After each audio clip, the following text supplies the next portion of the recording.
I have a lot of questions from people about the differences between the ropes that I sell. And it's understandable because I do sell a very, very wide range. Some of the technical stuff is going to get a bit nerdy, so probably the best thing to do is cover the ropes that are easy to use and are likely to appeal to people who don't want to get involved with a lot of technical stuff and treating rope and all the rest, the ready to use stuff. So I'll spare you my face and show you the rope. So let's cover the sort of bedroom bondage range. This is a ready to use braided rope. It's a cotton look-alike synthetic, so it's somewhat stronger. Ready to use, doesn't need any treatment, and very soft, a little bit stretchy. So it's very forgiving for beginners and people who are just really into the sort of bedroom bondage thing. And actually it's a perfect example to illustrate one of the nightmares of measuring rope.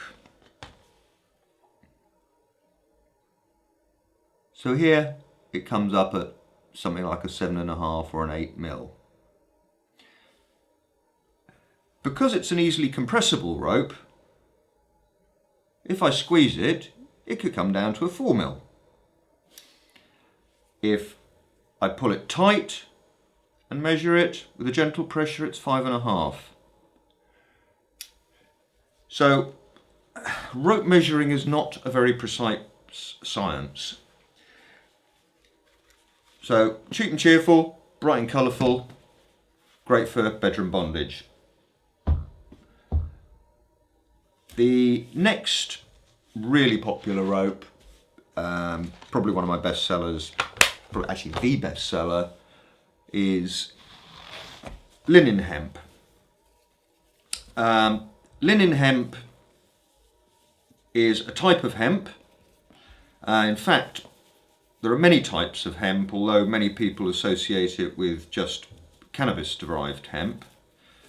Hemp is anything made from what they call bast fibre. Bast fibre is the long fibres in the stem of certain plants. These can be cannabis hemp, they can be the linen plant, flax, even things like manila, and many of you will be surprised to know that jute's also hemp. So it's a confusing description, but this is what I call linen hemp. It's not the smelly variety, which some of you might be disappointed to learn, some of you might be delighted to learn. I personally think the other sort smells a bit rank, but hey, everyone to their own. The really nice thing about this is probably the cleanest and most consistent hemp you will be able to buy anywhere. There is not a single husk or nasty bit in it. It has a fantastic number of fibres to each of the 3 plies that make up the rope.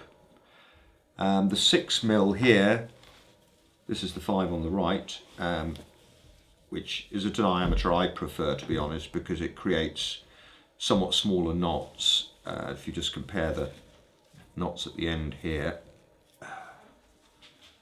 you can see the 5 mils a lot more compact and small. Again, the unique quality about this rope is the sheer number of yarns in each ply.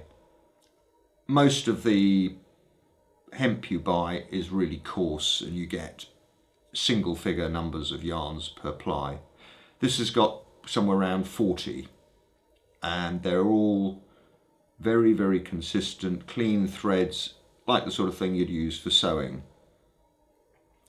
Not the lumpy bumpy things that you get in a lot of hemp. So the result is very clean, it leaves beautifully crisp marks, and the good thing about it is that any stiffness that you might get initially,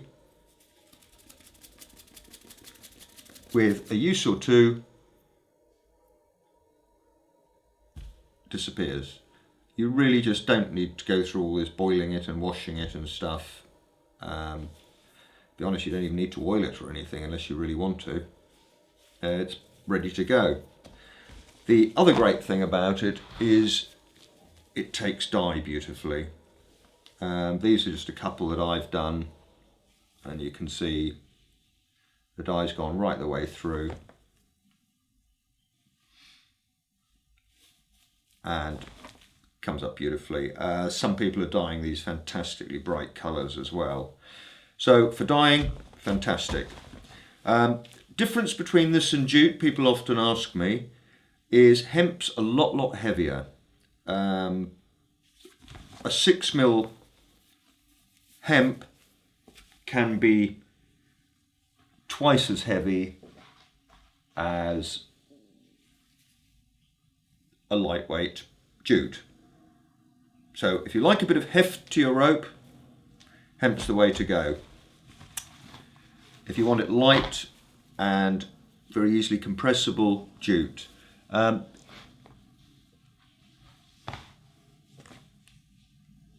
It does soften up, but it doesn't compress a lot in the same way that jute does. So, and it's really one of the key differences, that and the weight. So let's move on to jute.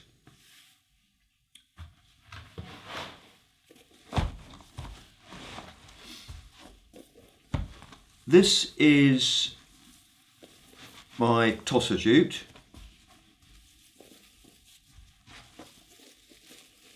And as you can see, there's quite a variation in colour.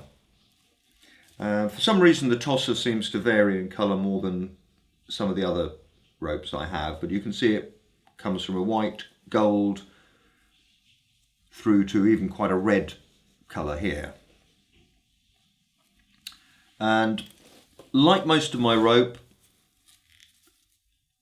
it uses the double twisted yarns, and the reason for this is that this gives much greater stability to the rope. One of the problems we found, particularly with twists that are looser, in other words a loose lay, in other words less twists to the inch, is that the rope can open up. This is very resistant to it. As you can see, it springs back. As I say, a little bit stiff when you first get it, so it is one I would definitely recommend for wet treatment. However, here's an example that's just been recently treated. Here's one that's been used quite a bit. You can see that's quite darkened up a lot. It's probably quite grubby as well, but it's, even at the bite here, there's no sign of it starting to open up. And you can see even with this heavily used rope,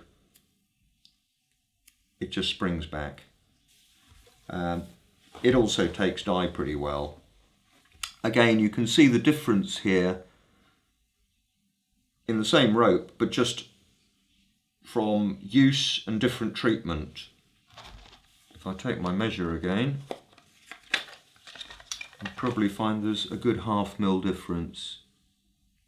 Yeah, you see that's smack on 5. And that one's almost come up as a 6. I suspect this was probably washed more aggressively, and it's also not been used as much, so it hasn't had a chance to sort of stretch out. Also, you get tiny variations between batches of rope. The colour and the diameter varies very slightly. So it's never the most precise science measuring rope. The next option is Tossa Light.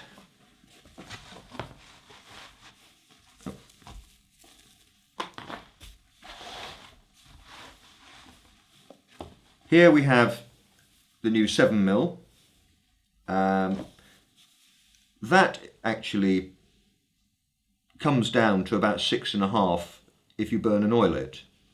So it's a perfect example of what I mean about the differences in treatment. This one the light I tend just to burn and oil. Here's some that's been burned, oiled and washed. Personally, I think it becomes a little bit too light and there's a little bit of a tendency to open up. Here it is again, straight off the reel. As you can see, it tends to spring back, but it's still very, very flexible. And the nice thing about it is it's a soft rope, so that when you tie a knot, it compacts nicely. You don't see any daylight through that knot at all.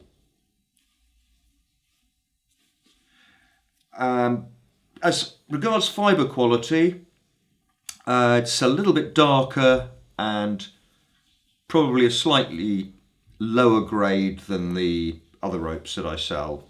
And what that means is you tend to get a few of these little dark fibres, and it's a little bit hairier than the Tossa and the pre-waxed varieties, but incredibly light, and it just flies through the air.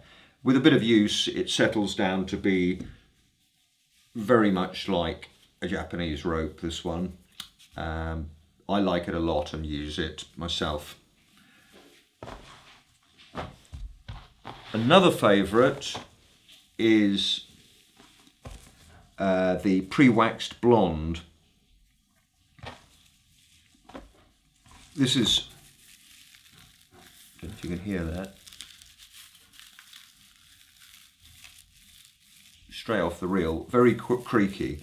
I was hoping the waxing was going to make it nice and soft and avoid oiling and waxing the rope yourself. Unfortunately, that didn't happen, but it did settle down to be a really nice rope, and which after a bit of use just becomes beautiful. It's what I use all the time now. If it's between that and the light, I would say it's a much cleaner rope than the light though, and it's using a younger fibre because it's somewhat lighter. Similar sort of weight though. Round about the new year, early new year, I should be getting some even softer, paler rope in, and it's going to be interesting to see how that works out. I think it's going to be a big hit, but this one's just lovely. Right, what else? Good old favourite here, asanawa. First one we ever made to emulate the Japanese rope, and a big favourite with many people.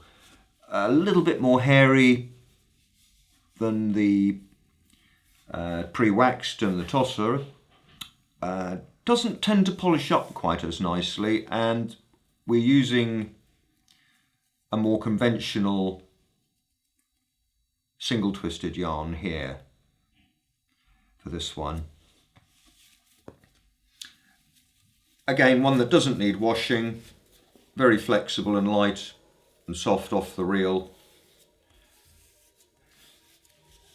And I suppose really the final one now is reinforced and synthetic. This is a reinforced, it's the extra. If you compare that with, say, a piece of Tossa, there's not a lot of difference. Slightly tighter twist, and this is perhaps on the sort of redder end of the scale of the Tossas. Again, very clean. You might just notice some little whitish flecks in there, like this here. That's caused by the synthetic fibres which run through each of the plies. Each ply has several synthetic fibres. The idea of that is to give a lot more strength to the rope. So the sort of thing you might choose to have a couple of those for main lines. Talking of synthetics and stronger rope, this is a fully synthetic hemp. As you can see, if you compare that to something like the Tossa, it's pretty hard to tell them apart. Unlike the real hemp, it's a lot lighter. It also floats, it's rock proof, no nasties are going to want to eat it. Easy to wash, needs no treatment. Obviously you can't burn it off because it's synthetic and it'll melt. It will soften up quite quickly, tends to look a little bit fluffy. As I say, you can't burn that off, so you've got to kind of live with that. But on the plus side, you've got a rating of over 350 kilos for the 6mm, which should give you a sense of security and safety for suspensions, particularly if you're doing anything dynamic. Looking at some of the stuff that's been happening recently and the tests that I've run, be very wary about doing dynamic lifts with natural fibres, particularly if you're sort of in the 6mm or below range. Really do believe that a stronger mainline is a very sensible precaution. So I think that's just about it. Oh yeah, just finally, the semi-synthetic, the extra, can be pretty stiff when it comes off the reel. So it does need quite aggressive treatment. That said, with a bit of use, it does soften up quite nicely.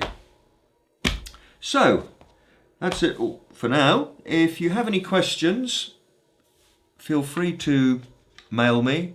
If you're on my shop site and viewing this, there's a contact form, and also whenever I get the chance I'll man the live chat so you can talk to me personally. I'm always happy to answer your questions,